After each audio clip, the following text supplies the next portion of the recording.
Bismillahirrahmanirrahim. This is indeed a great day for his guest. Most of you or some of you may not be knowing the guest. It is Shahid Zulfikar Ali Bhutto, Institute of Science and Technology. And Zulfikar Ali Bhutto is the one who advocated the cause of Kashmir across the world. We might hear about the plebiscite, Raishmari, Kashmir ka hal Raishmari. And Bhutto was the first to give the call on the 5th of February to the whole of the valley of Kashmir. اور اس وقت یہ تھا کہ اگر کشمیریز جو ہیں وہ respond کریں گے تو اس کا مطلب یہ ہے کہ رائے شماری ہو چکی. ایک بہت بڑا ایونٹ تھا. جب ذوالفقار علی بھٹو نے یہ کال دی تو ہول آف دی کشمیر رسپونڈڈ اسپرٹڈلی. تو اس کا مطلب یہ ہوا کہ کشمیر میں رائے شماری ہو گئی اور کشمیر نے اپنا پاکستان کے ساتھ جو رشتہ ہے اس کا ثبوت دے دیا 5 فروری. اور اسی 5 فروری کو جو ہے ہم ہر سال مناتے ہیں. اب ریسنٹلی جو it's a unique day that we are having the luminaries, those who have given their life for the freedom of Kashmir. ہمارے موجود اس وقت موجود ہیں مشال ملک صاحبہ موجود ہیں اور جن کے جو اسپاؤس ہیں وہ اب بھی وہاں پر دے آر سفرنگ. پھر ہمارے درمیان موجود ہیں سردار یعقوب صاحب. سردار یعقوب صاحب وہ کشمیر کی شخصیت ہیں کہ جنہوں نے اپنا ایک بڑا امپورٹنٹ رول لکھا ہے اور اپنی پوری لائف جو ہے کشمیر کے کاز کو دی. اور ان کے پاس جو لارلز ہیں وہ ریکارڈ جو ہے وہ ابھی تک شاید ہی کسی نے سرپاس کیا ہو کہ یہ آزاد جموں اینڈ کشمیر کے پرائم منسٹر بھی رہے ہیں اور پریزیڈنٹ بھی رہے ہیں. یہ جو ریکارڈ ہے یہ بہت کم لوگوں کو نصیب ہوتا ہے. ہمارے پاس ایک اور شخصیت موجود ہیں عبدالحمید لون صاحب جن کا تعلق اس پارٹی کے ساتھ ہے جس کا نام حریت ہے. اور حریت کا یہ ہوتا ہے کہ اسٹرگل فار فریڈم. اور یہ اس کے ساتھ پرومیننٹلی ان کی ایسوسیشن ہے اور یہ روز اول سے اس پارٹی کے ساتھ رہے. اب یہاں جو ہم یہاں اکٹھے ہوئے ہیں وہ ان سب لوگوں سے ہم جو ان کے ایکسپیرینسز ہیں وہ سنیں گے اور یہ ہمیں ایجوکیٹ کریں گے. اور جو ہمارے اس سیمینار کا جو ٹاپک ہے وہ ہے آرٹیکل 370. آرٹیکل 370 جو ہے وہ آرٹیکل 35A کے بغیر جو ہے اس کو السٹریٹ نہیں کیا جا سکتا. یہاں ہمارے اسٹوڈنٹس بھی موجود ہیں زیبس کے فار دیئر انفارمیشن کہ آرٹیکل 370 جو ہے please allow me to explain to them in a very simple way, sir, please. Article 370 جو ہے اور 335A جو ہے یہ انڈین کانسٹیٹیوشن کے آرٹیکلس ہیں. اور آرٹیکل 35 جو ہے وہ کانسٹیٹیوشن ہے جو اسٹیٹ کی لیجسلیچر کو امپاور کرتا ہے کہ وہ وہاں کے لا بنائے اور وہاں کا جو شہری ہے وہ وہاں کا پرماننٹ ریزیڈنٹس ہے اور بحیثیت پرماننٹ ریزیڈنٹس اس کے اپنے ایک پریولیجز ہے جو رائٹس. پھر آرٹیکل 370 جو ہے اس کی جو پروویژنس ہیں وہ بھی جو ہے کہ آرٹیکل 370 جو ہے explicitly mentions that Article 1 of the Indian Constitution applies to Kashmir through Article 370. اس کو تھوڑی سی ٹیکنیکلی سمجھنے کی ضرورت ہے کیونکہ آپ پولیٹیکل سائنس اور پولیٹیکل پروسیس کے اسٹوڈنٹس یہاں پر بیٹھے ہوئے ہیں سن رہے ہیں کہ آرٹیکل 1 جو ہے انڈین کانسٹیٹیوشن کا وہ فردر ریکگنائز کرتا ہے آرٹیکل 370 کو، اور آرٹیکل 370 جو ہے وہ یہ بتاتا ہے کہ یہ آرٹیکل 370 جو ہے اسپیشل اسٹیٹس دے گا state of Jammu and Kashmir کہ یہ state of Jammu and Kashmir جو ہے یہ دوسری اسٹیٹس کی طرح نہیں ہوگی، اور یہ ہے 2 آرٹیکلس بریفلی۔ اب یہ جو مسئلہ ہوا ہے کہ ان کو ایبروگیٹ کیا گیا ہے، ان دونوں آرٹیکلس کو ایبروگیٹ کیا گیا ہے، ختم کر دیا گیا ہے، اور وہ ختم کیا ہے 5 اگست 2019 کو۔ اس کے بعد یہ ساری اسٹرگل جو ہے وہ یہ جو موومنٹ وہاں پر چلی ہے پھر دوبارہ وہ اس وجہ سے ہوئی ہے۔ اب یہ دیکھیں کہ جب یہ آرٹیکلس دونوں وائلیٹ ہوئے، میں زیادہ اس کی ڈیٹیلز میں نہیں جاؤں گا، یہ جو وائلیٹ کیا انڈیا نے، جب یہ وائلیٹ کیا سب سے پہلے انہوں نے اپنی کانسٹیٹیوشن کو وائلیٹ کیا، اور ہم سب جانتے ہیں کہ جو یہ اسی طرح کا آرٹیکل سمجھ لیجیے جیسے ہمارے ہاں پاکستان میں آرٹیکل 6 ہے in plane words.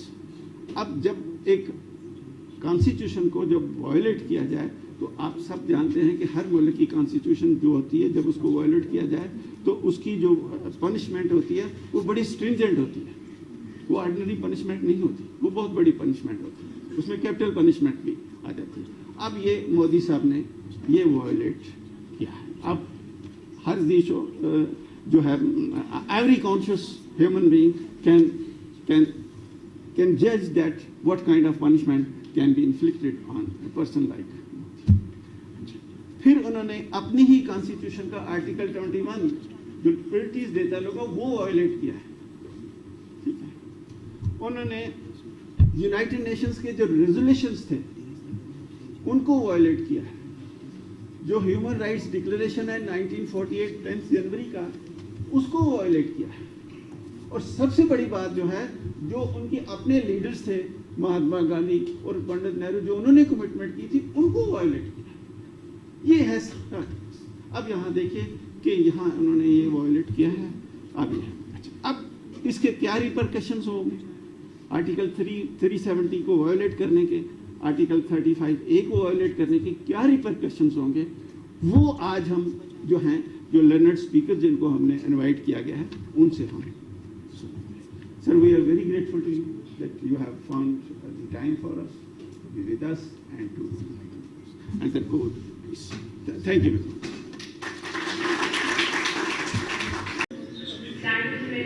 Stand with Kashmir.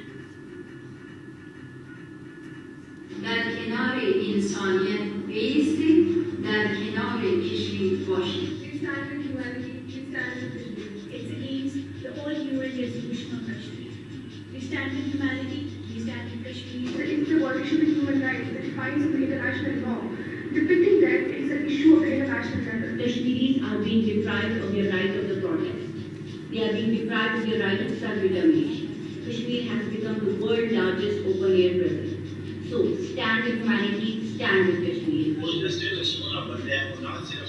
UN ਦੇ ਖਿਲਾਫ ਵਰਜ਼ੀ ਬਲਕਿ ਉਹਦੇ ਜਿਹੜੇ ਕਸ਼ਮੀਰੀ ਸਾਡੇ ਭਾਈ ਨੇ ਉਹਨਾਂ ਦੇ ਹਕੂਕ ਦੇ ਖਿਲਾਫ ਵਰਜ਼ੀ stand with humanity stand with Kashmir. The world human rights violation has been global by Kashmir under the rules of curfew and lockdown. متعدد بار ہم آواز چکو بولے سے کشمیر تلاحات و ماسد جہادی اخبار فیصلہ اخبار 5 اگست 2019 کو کوئی انڈیا سے مقبوضہ کشمیری نے خصوصی حیثیت کا تنظیم حاصل گئی قانونی کا جو آئینی اقدامات یہاں جیسے مخالفی اور اقوام متحدہ کوئی قرارداد ہیں جیسے کے خلاف ہیں تو ان سے حوالے سے بھرپور مذمت۔ India brutal acts of August 2019 is an extreme violation of human charter. د کشمیر ډیموګرافي چینج کولو یو حرکت کړی دی چې کوم د یونایټډ نیشنز د ریزولوشن خلاف دی۔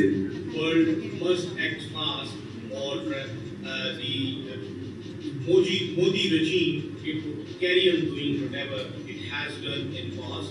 It must stop now. Stand with humanity. Stand with Kashmir. سب کو لگ رہا ہے جیسا ہی ایسا چیز ہمارا سے سن آواز کشمیر میں اس کا میں کچھ سر بھی دے. اور تیسرا سال ہے یہ 2019 کو 5 اگست جب بھارت نے ہماری ڈیموگرافی پہ اٹیک کیا اور اس کے بعد مقبوضہ ریاست جموں کشمیر میں ایک نئی صورتحال نے جنم لیا. مقبوضہ ریاست جموں کشمیر اور لداخ کو بھارت نے یونین ٹیریٹری میں شامل کیا. چونکہ یہ سارے اقدامات جو تھے یہ سیکیورٹی کونسل کی قراردادوں کے منافی اقدامات تھے, یونائٹڈ نیشنز کے آئین اور قانون کی خلاف ورزی تھی. چونکہ کشمیر جو ہے وہ انٹرنیشنلی ریکگنائزڈ ڈسپیوٹ ٹیریٹری ہے جس کا ضامن خود اقوام متحدہ ہے. 1949 میں اقوام متحدہ نے ہمارے حق خود ارادت کو تسلیم کیا اور خود اس وقت ہندوستان گیا تھا, اور اس کے بعد پنڈت جواہر لال نہرو سری نگر میں آئے اور ہمارے ساتھ انہوں نے وعدہ کیا کہ آپ کو پیلبسائڈ کا حق دیا جائے گا. بجائے وہ ہمیں پیلبسائڈ دیتا, انہوں نے مزید قبضے کو دوام بخشنے کے لیے, میں یوتھ فورم کی طرف سے نورین فاروق ابراہیم صاحبہ کو ویلکم کرتا ہوں, انہوں نے اس قبضے کو مزید دوام بخشنے کے لیے وہاں کٹھ پتلیوں کو استعمال کیا.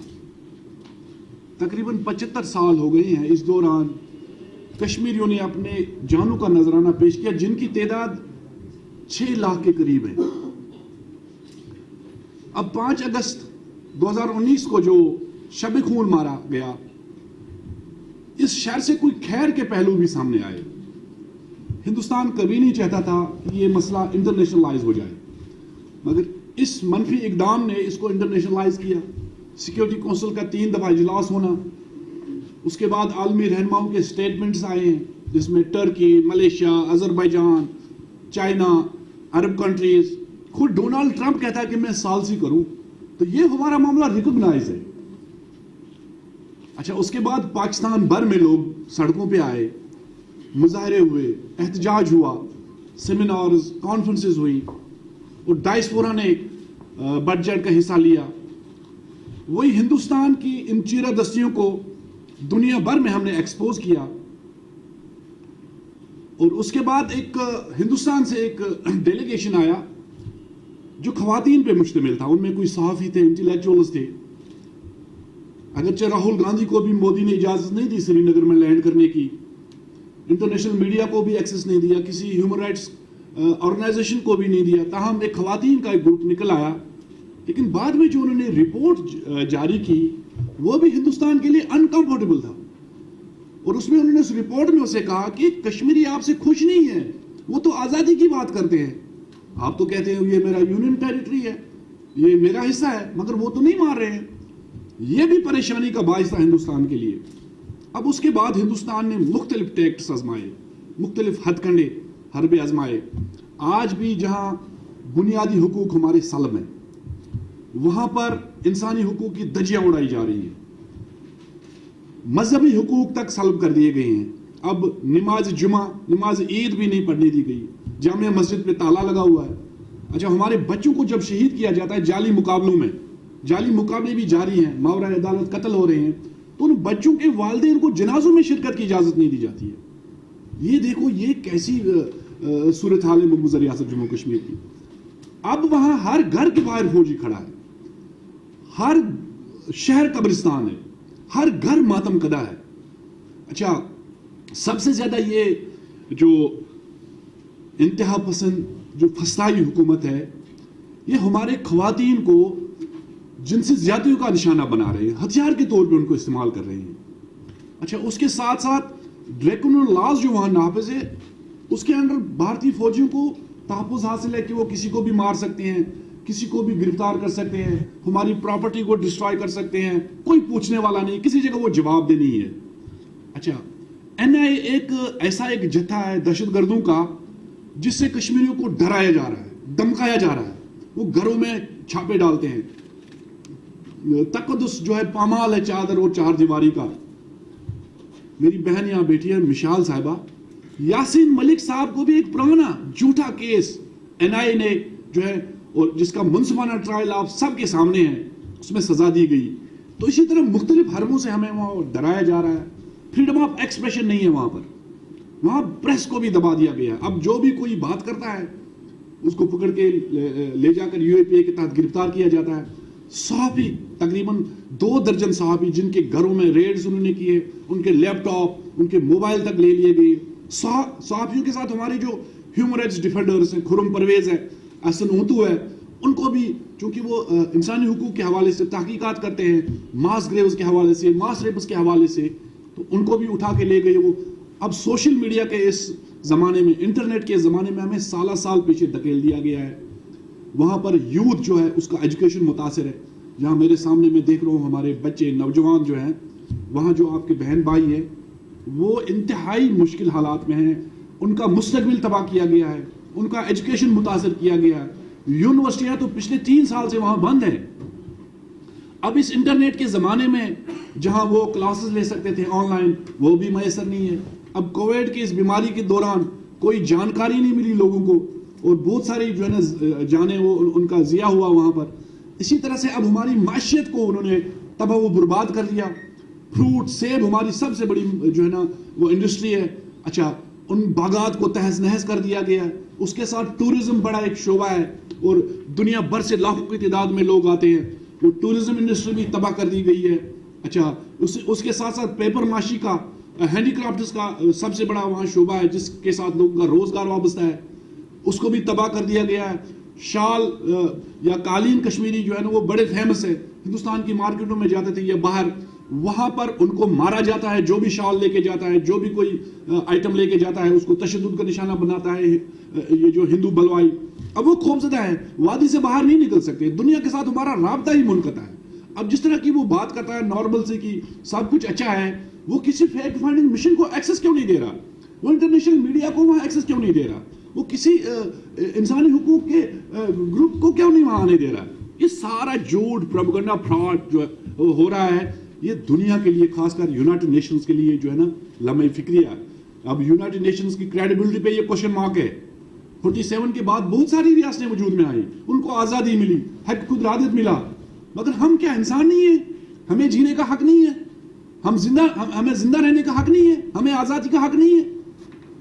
کوسوو کا معاملہ حل ہوا، ایسٹ ٹائمور کا معاملہ حل ہوا، دارفر کا معاملہ حل ہوا، مگر کشمیر اور فلسطین کی جب بات ہوتی ہے تو یہ اندھے ہو جاتے ہیں، یہ بہرے ہو جاتے ہیں، ان کو کچھ نظر ہی نہیں آ رہا. ہمیں وہاں بھیڑ بکریوں کی طرف ہانکا جا رہا ہے. وہاں بھارتی فوجوں کو، جس طرح سے میں نے کہا نا، ان کو کالے قوانین کے تحت تحفظ حاصل ہے. ہماری خواتین محفوظ نہیں ہے. ایسی کہانیاں ہیں، مطلب شیطان بھی شرماتا ہے. یہ نام نہاد جمہوری ملک جو ہے یہ تو اب فسطائی ریاست بن گئی ہے. مگر بدقسمتی جو ہے وہ اس مہذب جو کہلانے والے جو لوگ ہیں نا، وہ مفادات کو دیکھتے ہیں، وہ اخلاقیات کو بھول گئے ہیں. اب وہ چائنا کے اگینسٹ اس کو کھڑا کرنا ہے.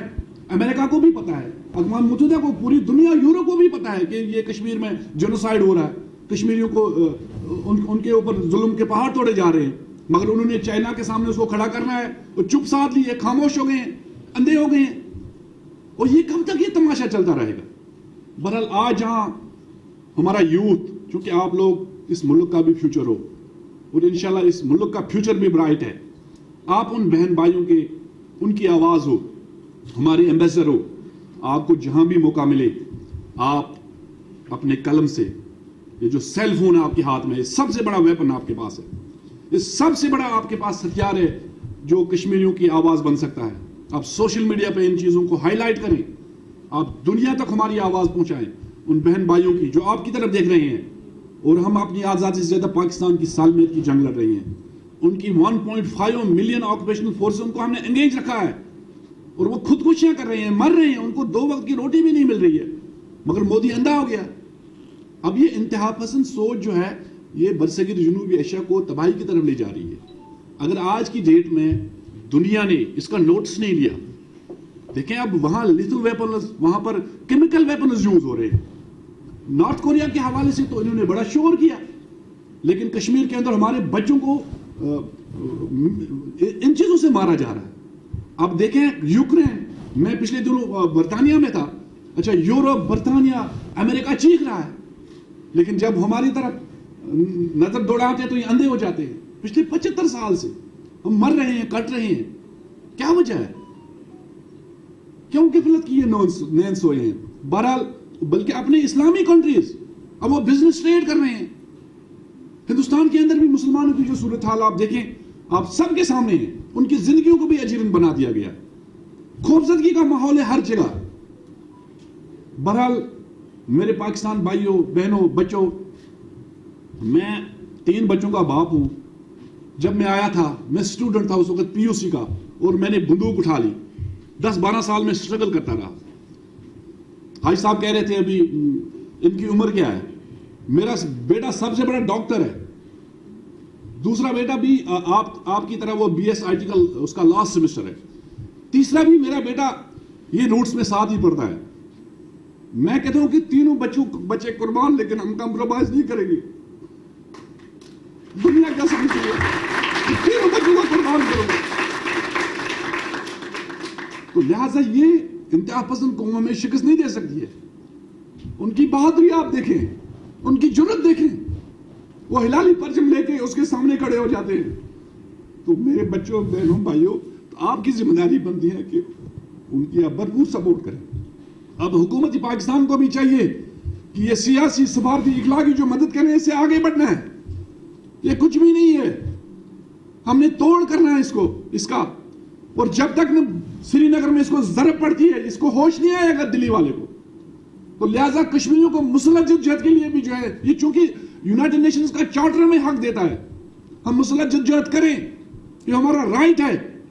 ہم پہ ظلم و جبر ہو رہا ہے, جدید ہتھیاروں سے لیس ہو کر وہ ہم پہ حملہ آور ہو جاتے ہیں, اور وہ دنیا کو کہہ رہا ہے یہ دہشت گرد ہے.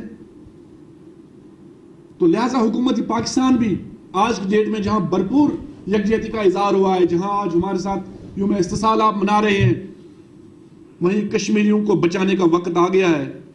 اب بہت ہو چکا ہے, خون بھی دے دیا ہے, سب کچھ دے دیا ہم نے, عصمتیں بھی, پراپرٹی, جان املاک تباہ کر دیا ہے.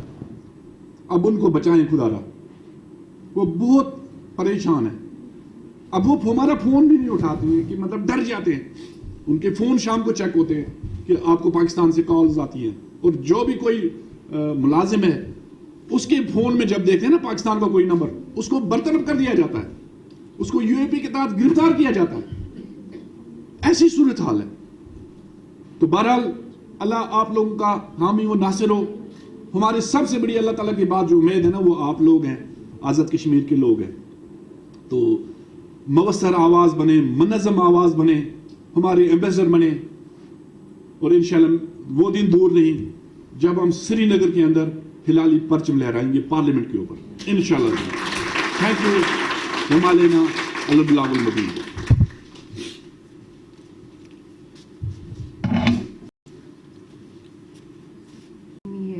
Professor Tariq Sahab, to your entire faculty, to the respectable speakers, Senator Sahil Saiba, to your former president of Azad Kashmir, and Noreen Saiba, and to all the respectable, dynamic young students over here.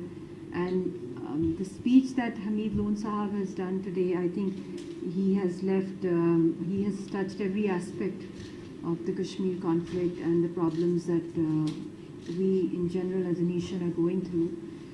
Because as your own teacher, your professor was telling all of you in a very, skillful, articulate manner, the exact legal position of Kashmir right now, especially after abrogation of Article 370 and 35A.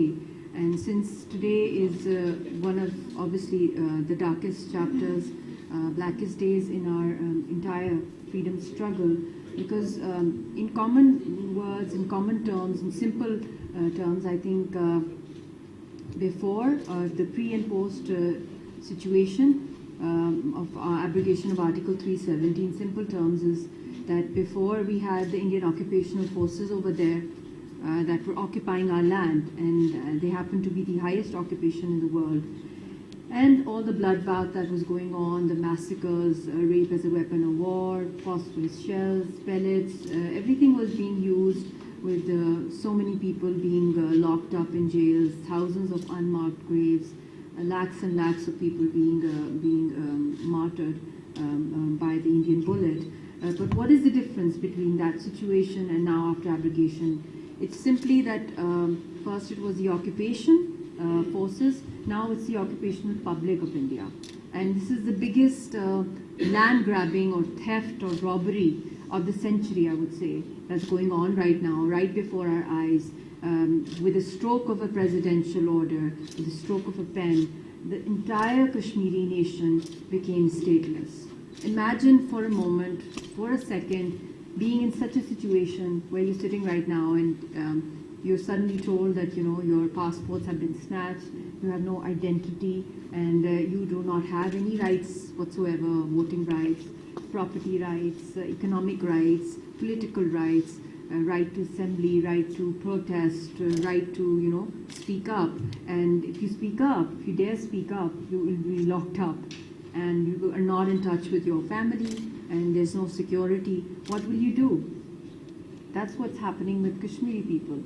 And in the span of 3 years only, just 3 years, we've noticed that, you know, how fast India has settled, the Indian state has settled their public over there. I mean, it's almost 60 lakhs, the domicile certificates being issued to the Hindus of India, and which is almost half of the indigenous population of Kashmir. And the pace at which they're going, and nobody is stopping them. Obviously, there are no legal obligations against them right now, or any, being put under international radars.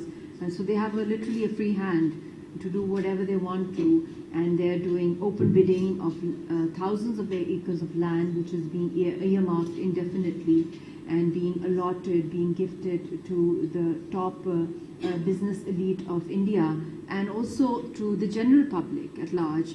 And a lot of Dalit community has also been given the domicile certificates over there, apart from those who are following the Hindutva narrative. And now when we look at the population statistics, equally we look at the economic issues, because the previous speakers have given you a rough idea, and I'm sure you're well aware, you're well read, and it's a time of internet. You get all the basic fundamental information of Kashmir issue, of the violence, the breach of human rights, and the blatant violation of Universal Declaration of Human Rights that's going on over there. But at the same time, the rights of people in conflicts, the economic rights, they fall under the World Economic Forum as well. The rights of people in conflict zones, of how to earn a livelihood and how to survive in a battleground or in a war-torn area. And here, it's shocking that in just a span of 1 year, from August 2019 to August 2020, we have seen a colossal loss, just in 1 year, of almost 60 billion Indian currency, rupees. And we have seen around 8 billion loss in the apple growing industry of Kashmir, because it's a horticulture, agro-based industry over there. Then you have the tourism industry. It's very important, because we're not on the road right now chanting only emotionalism, because I know we're all emotional when it comes to Kashmir, but then there's a heavy responsibility on our shoulders that when we discuss a conflict or a freedom struggle, we touch all those crucial dynamics which have been neglected in the past, or maybe because we've not been in that space. The public of Pakistan, they can see pictures, they can relate to them emotionally, the human pain, the sufferings, but they cannot fully understand how we people in curfews, in prolonged curfews, survive with a shortage of food supplies, of medicines, and we do not have any permanent jobs. It's mostly the men folk are martyred, or they have been disappeared by the Indian forces, or they have become handicapped due to third-degree torture or being attacked. The upper body is the main target of the Indian forces during protests, or simply they do not get any jobs if they apply for them on purpose. So all the economic, socio-economic burden, it falls upon the women folk. And it's not necessary for the women to be well skilled or to be fully trained for any job or be fully educated. And they are literally, left on the roads when their loved ones or the earning hand has disappeared or been killed, or their dead body has still not been received or is jailed. And they are searching in concentration camps, in army camps, in police stations, or in courts to look around, to search around for their loved ones. This is a common practice of almost every second house in Kashmir. Because we have missing persons over there. And then rape as a weapon of war. I mean, there's so many women, so many girls and boys also, and young children who have been sexually raped, brutally raped by the Indian forces and the police security. And not just in incarceration, otherwise as well, because you have those army camps at every nook and corner. The only two vegetations which grow there are the Indian army boots and the dead bodies or the graveyards of Kashmiris. So in such a situation, you can expect not just the economic burden that the Kashmiri women have on their shoulders, but also to look after the family, the post-traumatic stress disorder we go through, and then we have to earn. We have to be brave, we have to act brave. We have many health, fertility issues, because a woman's body is connected with it's deeply emotional, and the whole biological system of the female body gets affected with traumas, and you have a lot of cases of PCOS over there and hormonal issues, which is very common there. And then you have unhygienic food supplies over there, which are fake medicines being supplied on purpose. There were strong cases against the milk supplies being sent to Kashmir with a lot of surf added in it, and a few people also died, and some children also choked to death. But then they put a hush-hush thing on it because it was an Indian businessman whose company was selling those fake and substandard products to Kashmir. So that is part of it. And then the journey towards freedom. Because Kashmir is basically, the freedom of Kashmir is a romanticism. It's love, it's passion. And when you have a goal in your mind and you're fixated to that goal, that you have to achieve it no matter, you get restless. But when you are in love, you are madly in love, you are blindly in love, then you don't look at the dangers around. You go for it. You're armed, you're unharmed, you're sick, you're young, you're weak, whatever the case is. This is a devotion that comes, which cannot be even explained in words. And when that love and that affection is for the love of your soil, then you can't even imagine how many sacrifices you can bear to get that eternal fruit of liberation. So that is the key point that keeps the Kashmiri people going on with their resistance. Because a lot of times people tell me that, you being they tell me, even some of my friends, that, you're a Pakistani and you got married to a freedom fighter, and knowing that, anything could happen to him. And then he's been through third-degree torture, and one of his best friends also told my mother that, your daughter's engaged to him, but unfortunately he's been through third-degree torture, and Hamid Lone Saab can relate to it. A lot of Kashmiris, what third-degree torture means in Kashmir, that you cannot have children.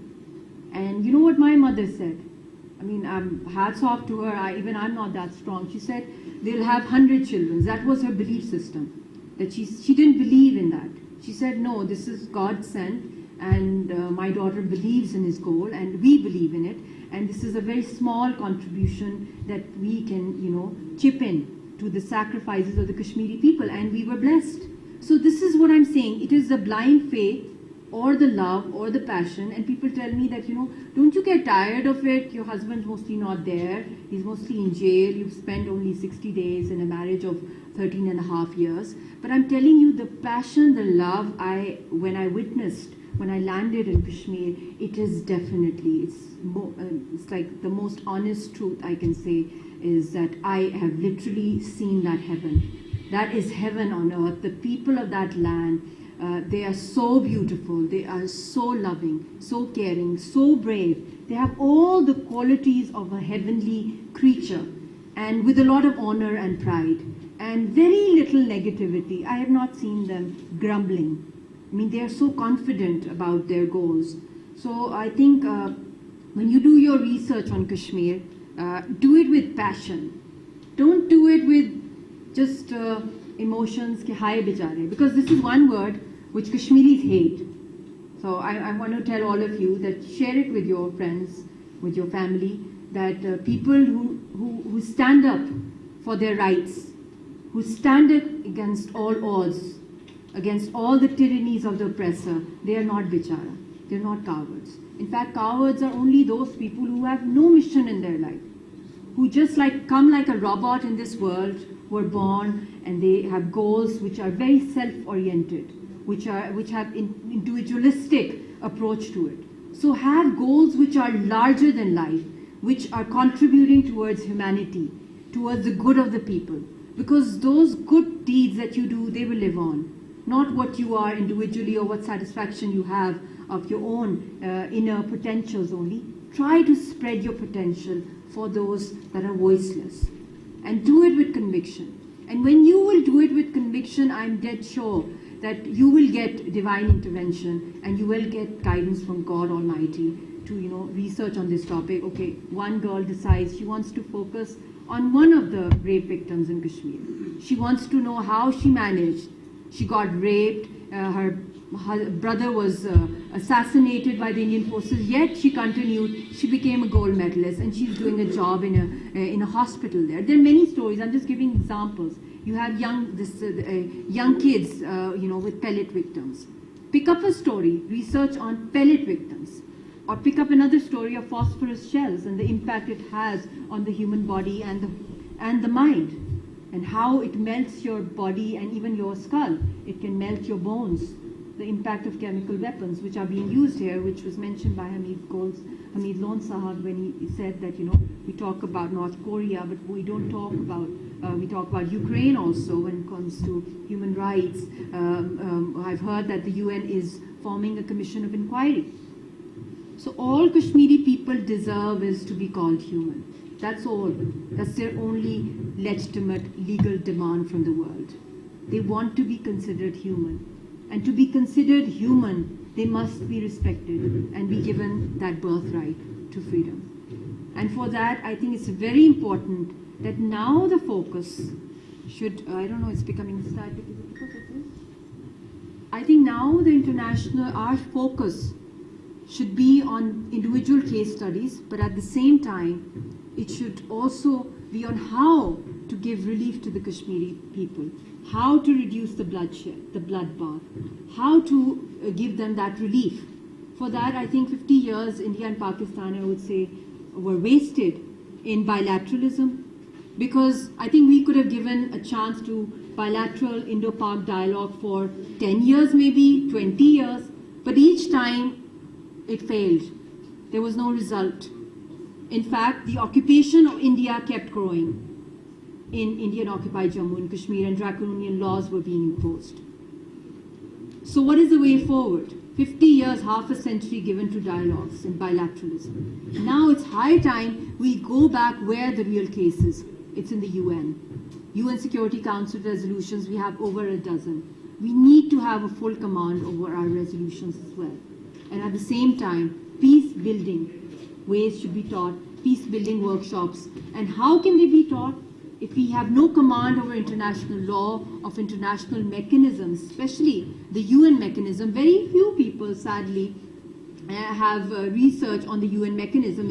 It's complicated, But once you get into it, you get guided by a lot of people, especially on their website as well, the working groups that they have on torture, on disappearances and other things. So we need to explore international avenues, especially Ukraine is a new example for the world. The way the world is talking about it, is trying to expose all the human rights violations, and UN is establishing a commission of inquiry over there. So how come for Kashmiris no commission of inquiry has yet been established, nor have we been able to establish an international criminal tribunal by the UN the way it was established by Professor Stanton for the problems in Yugoslavia and Rwanda. We had ad hoc international criminal tribunals established, and the same Professor Stanton who established these ad hoc criminal tribunals is the founder of the genocide status, and he has said that the Genocide Watch, and he said that Kashmir is on the 5th stage of genocide.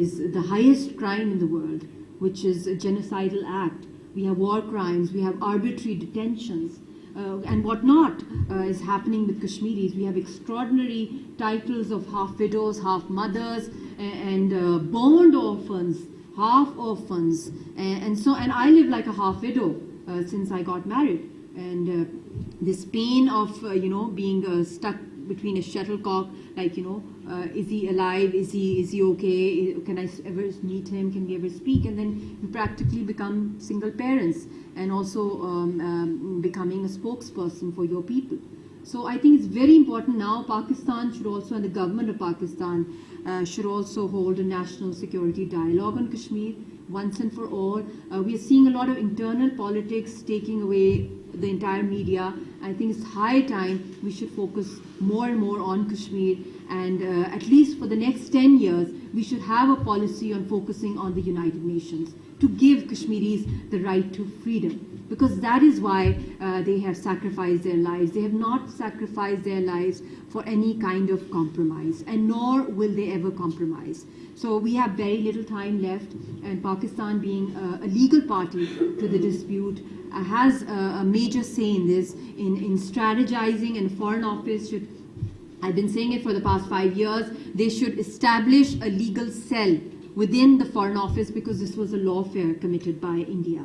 And we need to respond to that lawfare. And in my own particular case, because I'm also Pakistani national, and I was blessed to be the first Pakistani public figure in Indian illegally occupied Jammu and Kashmir when I got married to a Hurriyat leader, and the welcome that I got each time, it's so memorable. I've been there 6 times. They even touch your feet that you've come from the Pakistani soil, and the expectations that they have from the Pakistani public and the state. So I think we need to have a full-fledged policy on Kashmir with national consensus, and all the local issues, I think they look very small to me when it comes to Kashmir. You all are in a free country. You're suffering economically, their backlashes, their polarization, but you have no idea what the Kashmiri people are going through, and yet they are unified. So I think it's a good message for all of us to be unified, not for just being Pakistanis, but be unified for being a voice for Kashmiris. And this is a chance you all have from God Almighty. This is not a lecture on politics, on freedom struggles. This is a chance that each one of you have who has come here, that you should focus and listen to our words from your heart and soul, and not just from your mind, and contribute.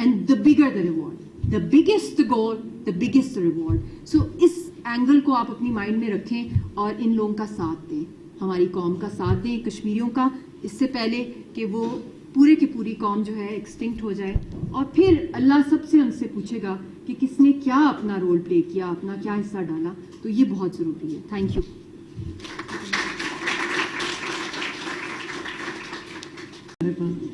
Doctor Tariq اور تمام طلباء و طالبات جو یہاں پر ہیں, السلام علیکم. میرے خیال میں اتنا کچھ کہا جا چکا ہے کہ اس کو ریپیٹ کرنا میں سمجھتی ہوں مناسب نہیں ہے. آج دنیا بھر میں جہاں جہاں بھی پاکستانی ہیں اور کشمیری ہیں, یوم استحصال منایا جا رہا ہے. یہ یوم استحصال صرف کشمیر کا نہیں ہے. یہ یوم استحصال اصل میں یہ جو ضرب ہے یہ اقوام متحدہ پہ پڑی ہے. یہ اقوام متحدہ کی ان ریزولوشنز پہ پڑی ہے جس کی شاید وہ پاسداری نہ کر سکے. 14 اگست کو ہم پاکستان کا جشن آزادی, یوم آزادی سیلیبریشنز ہوں گی, ہم مناتے ہیں. اور 7 دہائیوں سے جو ایک نامکمل ایجنڈا ہے پاکستان کی قیام کا, پاکستان کی تخلیق کا, ہمارے وہ کشمیری بہن بھائی جو مقبوضہ کشمیر میں ہیں وہ اپنے حق کے خود ارادیت کی جد و جہد جو ہے اس میں اپنا ایک جد و جہد کر رہے ہیں.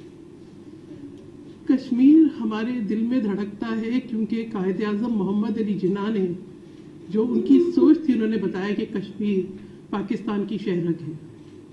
آج مجھے بہت جگہ تقریبات ہوں گی مگر میں سمجھتی ہوں کہ آج کی اس تقریب کی اہمیت یہاں پر اس لیے ہے کہ میں زیبس میں ہوں, شہید ذوالفقار علی بھٹو کے نام سے منسوب اس یونیورسٹی میں, جنہوں نے کہا کہ اگر 1000 سال تک بھی جنگ لڑنی پڑی تو کشمیر کے لیے جنگ لڑیں گے. تو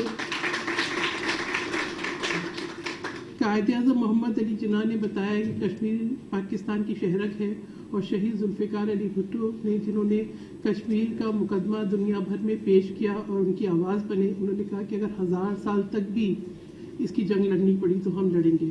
کشمیر ہمارے دل میں دھڑکتا ہے, اس لیے کہ آپ کو یہ سوچنا ہوگا. میں کہوں گی کہ اس کے اوپر ذرا غور کریں کہ قائد اعظم نے یہ کیوں کہا کہ کشمیر پاکستان کی شہرک ہے.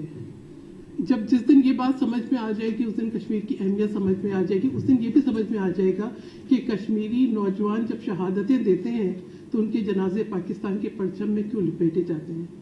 اس دن یہ بھی سمجھ میں آ جائے گی کہ کشمیر بنے گا پاکستان کے نعرے لگاتے ہوئے اب نوجوان اپنی جانوں کا نذرانہ کیوں دیتے ہیں, ان کو جو ہے پیلٹ گن سے اندھا کیوں کیا جاتا ہے, خواتین اپنی عصمتوں کی قربانیاں کیوں دیتی ہیں, معصوم بچے یتیمی کی زندگی کیوں گزارتے ہیں, کیوں نامعلوم بے نام جو ہے استوائی قبریں دریافت ہوتی ہیں, کیوں لوگ جو ہے وہ ظلم و ستم جو ہے برداشت کرتے ہیں. لیکن کشمیری جو خود ارادیت کی جد و جہد ہے یہ ایک انڈیجنس جد و جہد ہے, ایک انڈیجنس موومنٹ ہے, ایک فطری جد و جہد ہے, اور اس کو کوئی روک نہیں سکتا. ہر دہائی میں آپ دیکھیں گے کہ کوئی برہان وانی پیدا ہوگا, کوئی علی سعید گیلانی پیدا ہوگا, کوئی اشرف صحرائی پیدا ہوگا, اور انہی کی آواز بنتے ہوئے ہم دیکھیں گے کہ یاسین ملک ہیں, عمر وائس فاروق ہیں, وہ تمام ظلم و ستم برداشت کرنے کے باوجود بھی کہیں پہ اپنی کاز پہ سرنڈر نہیں کرتے. اب ہمیں یہ سمجھنا ہے کہ آرٹیکل 370 کو ریووک کر کے بھارت نے کیا حاصل کیا. جو ایک خصوصی حیثیت تھی کشمیر کی وہ ختم کر کے اس کی ڈیموگرافی چینج کر کے وہ یہ چاہتا تھا کہ جب بھی رائے شماری ہو تو وہاں کی جو ڈیموگرافی ہے وہ چینج ہو چکی ہو. یہی وجہ ہے کہ ہندوؤں کو ڈومیسائل ایشو ہو رہے, ان کو جائیدادیں خریدنے کی اجازت ہے, اور وہ تمام جو حقوق جس طرح سے جن کا تحفظ تھا ان کو سلب کر لیا گیا ہے. اور جس طریقے سے یہ جبر, یہ ظلم و ستم جاری ہے, اس سے نظر ہٹانے کے لیے جو ایک فریب بھارتی جو نظر آ رہا ہے وہ میں سمجھتی ہوں کہ یہ آپ لوگوں کو توجہ دینے کی ضرورت ہے. کہ ایک طرف بھارت جو ہے وہ دنیا میں پہلا اپنا سافٹ امیج لے کر آگے بڑھتا ہے, اور اس کے بعد اپنی جو اس کی معیشت کی جو ایک میں سمجھوں کہ ڈیفینیٹلی ان کی ایک اسٹرینتھ ہے. بل کلنٹن نے جو اپنی 1992 کی کمپین چلائی تھی تو تو وہ اس نے ایک فریز استعمال کی تھی اس اکانومی اسٹوپڈ اکانومی کہ جس میں اسے, اور یہ بھی ہم نے دیکھا کہ آج بھی دنیا بھر میں جو ہے اکانومی ڈٹرمن کرتی ہے جو گلوبل پالیسیز ہیں ان کو. تو یہی ہمیں نظر آتا ہے کہ کہیں پر تو وہ انفراسٹرکچر ڈیولپمنٹ کے نام پر بین الاقوامی دنیا کو متوجہ کر رہا ہے اور دعوت دے رہا ہے کہ وہ کشمیر میں آ کے تعمیرات کریں, تاکہ وہ انڈیپینڈنٹ فیکٹ فائنڈنگ مشنز کو تو آنے نہیں دیتا, لیکن ایک طرف کشمیر کی ڈیموگرافی چینج کر رہا ہے اور دوسری طرف ان کو ایک دھوکہ دے رہا ہے کہ آپ آئیں یہاں پہ انفراسٹرکچر ڈیولپمنٹ کریں تاکہ یہ بتا سکے کہ کتنا سنسیئر ہے کشمیریوں کے ساتھ. وہ کشمیریوں کے ساتھ سنسیئر نہیں ہے, وہ نریندرا مودی کی یہ ایک بڑی سازش ہے. یہ ایک ایسی سازش ہے جس کا یعنی کشمیریوں کو انہی کے ملک میں انہی کی جگہ پر ان سے ان کے حقوق لے لینا, اور جو ایک جینوسائڈ کی بات ابھی کر رہی تھی مشال ملک صاحب کہ ان کی نسل کشی کرنا. پھر ابھی ایک اور میں سمجھتی ہوں کہ سب سے جو ایک مضبوط ہتھیار ہے وہ قلم ہے, اور وہ ہتھیار آپ سب کے پاس ہے, کیونکہ دنیا کے ساتھ کنیکٹ کرنا اور توجہ دلانا وہ جو طاقت قلم میں ہے وہ کسی اور چیز میں نہیں ہے. اور اب آپ یہ دیکھیں کہ ابھی بھارت نے چند دن پہلے اناؤنس کیا کہ جو نیکسٹ G20 کانفرنس ہوگی وہ مقبوضہ جموں و کشمیر میں ہوگی. یہ وہ میں سمجھتی ہوں وہ ایشوز ہیں جن پہ ہمارے پڑھے لکھے نوجوانوں کو آواز اٹھانی چاہیے. آپ کے پاس سوشل میڈیا کا پلیٹ فارم ہے, آپ لکھ سکتے ہیں, آپ بات کر سکتے ہیں. میں جب سعودی عربیہ میں تھی تو میں نے سوچا کہ کیا کیا جائے کہ ہم اپنے طلباء اور طالبات کو بھی آگاہی دیں اور اٹینشن بھی لیں, باقی بھی جو ہمارے سفارتی جو وہاں پہ حلقے ہیں ان کی بھی, اور وہاں کی حکومت کی بھی, اور OIC کی. تو ہم نے اسٹارٹ کی ایک OIC model meeting special session on Jammu and Kashmir. اس میں کیا ہوا کہ طلباء طالبات نے OIC کی طرز کے اوپر جتنے بھی OIC کے ملک تھے ان کی نمائندگی کرتے ہوئے انہوں نے کشمیر کا مقدمہ پیش کیا, اور کیونکہ وہ OIC ماڈل میٹنگ تھی تو اس نے اٹریکٹ کیا OIC کے امبیسڈرز کو, اور وہ آ کے بیٹھے. اور جس طریقے سے طلباء طالبات نے اپنی پریزنٹیشنز کے ذریعے اور وہ جس طرح سے انہوں نے میٹنگ کی اور انہوں نے بتایا جو وہی طریقہ اختیار کیا جو کہ OIC کی میٹنگز کا ہوتا ہے, اس نے ایک بڑا ایک پازیٹیو جو ہے ان کو پلیٹ فارم دیا کہ وہ اس کی کوریج بھی ہوئی انٹرنیشنلی, اس سے OIC بھی کنیکٹ ہوئی, اور اس سے جو کشمیریوں کے ساتھ جو ظلم ہو رہا تھا, جو جبر ہو رہا تھا, اور جو حقائق تھے وہ بھی سامنے آئے. تو یہ ایکٹیویٹیز آپ کر سکتے ہیں. آپ لوگ پاکستان کے سفیر ہیں, آپ لوگ پاکستان کے سفیر ہیں. آپ جو لکھتے ہیں وہ اٹریکٹ کرتا ہے دنیا کو, چاہے وہ سوشل میڈیا پہ ہو, چاہے وہ جریدوں میں ہو, چاہے وہ میگزینس میں ہو, نیوز پیپرز میں ہو. لیکن اس کے ساتھ ساتھ اگر آپ کی کوئی یہاں پہ یونیورسٹی میں ہے, اگر آپ کی کوئی ایسی ایکٹیویٹی ہو جس میں آپ جو ہے UN ماڈل میٹنگ بنائیں یا OIC ماڈل میٹنگ بنائیں یا کوئی اور اس طرح سے special session Jammu and Kashmir, اور آپ بلائیں سفارتکاروں کو, آپ بتائیں کہ آج کے نوجوان کس طریقے سے سوچتے ہیں. یعنی آج کیا جو ہے یہ جو ضرب پڑی ہے, یہ جو استحصال ہے, یہ جو انسانی حقوق کی تنظیمیں ہیں, یہ ان کے چارٹر کا نہیں ہے, یہ یونائٹڈ نیشنز کا نہیں ہے, یہ ان لوگوں کا نہیں ہے کہ جو کہ اپنے آپ کو ضامن کہتے ہیں انسانی حقوق کی. امن کے تمام راستے, جب ہم اس خطے کی بات کریں گے, امن کے تمام راستے کشمیر سے ہو کے گزرتے ہیں.